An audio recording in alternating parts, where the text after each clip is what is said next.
A couple years ago, I was playing an online game. Like in all online games, there were things you could buy. In this one, it was in-game currency. It was the first time I had been allowed to make a purchase like this, and I was really happy. My mother handed me her card, and beaming with excitement, I ran to my room, being careful not to drop the card, of course, as if all hell would break loose if I did. I made my way to my room, sat down, and stared at the screens of buying options. And I clicked, and I clicked, and I clicked, and I clicked, and I placed card detail after card detail until finally the order had been placed. But upon leaving the screen of buying options, I realized I had just been tricked into buying the biggest amount of the currency rather than the smallest. This not only resulted in my account being frozen for months on end, but also my mother's relationship with me. But that's besides the point. Although this seems pretty trivial, it gave me my first glimpse into this dangerous world of the internet, where there are threats in every link or search, and tricks and scams in every nook and cranny. And it can be really hard to navigate, especially when you're a kid, driven by curiosity. And with no safeguards, it can be a dangerous thing to navigate. Today, in 2024, we live in a digital world, with 42% of all US children having a device by the age of 10, and 91% by the age of 14.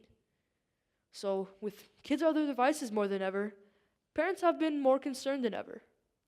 And in order to promote healthy habits online, and to make sure that kids are staying safe, parents have been using parental controls.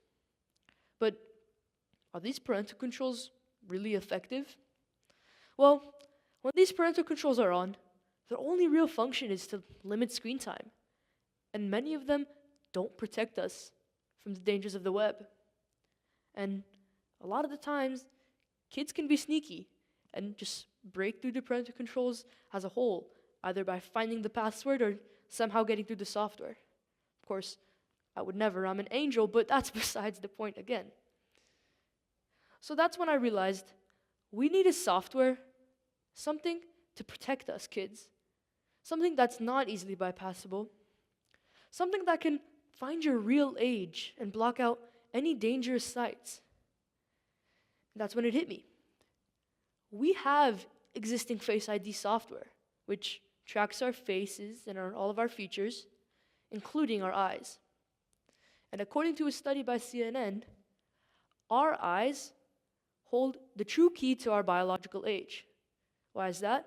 Well, by looking at our eyes and all the blood vessels and the formations in them, using AI, scientists are able to tell how old you are by referencing it between hundreds and thousands of other samples.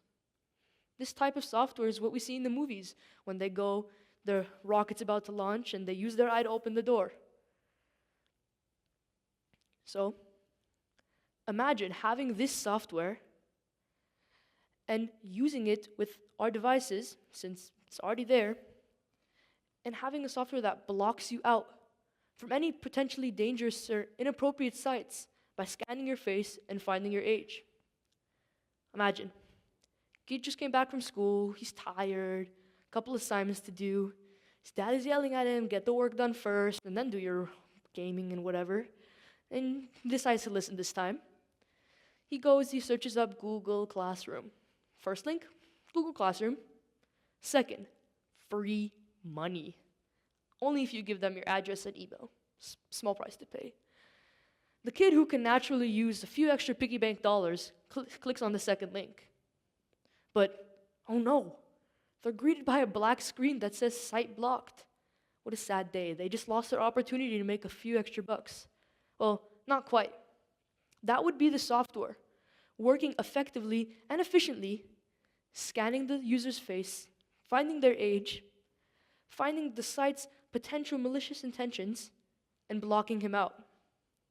Now imagine this on every device across the globe. Imagine how many potential scams and tricks we could block. So, by marrying these two technologies, Face ID, and retina scanning, we could keep our kids safe and keep the next generation safe. If it's good enough for astronauts, it's probably good enough for us. Thank you.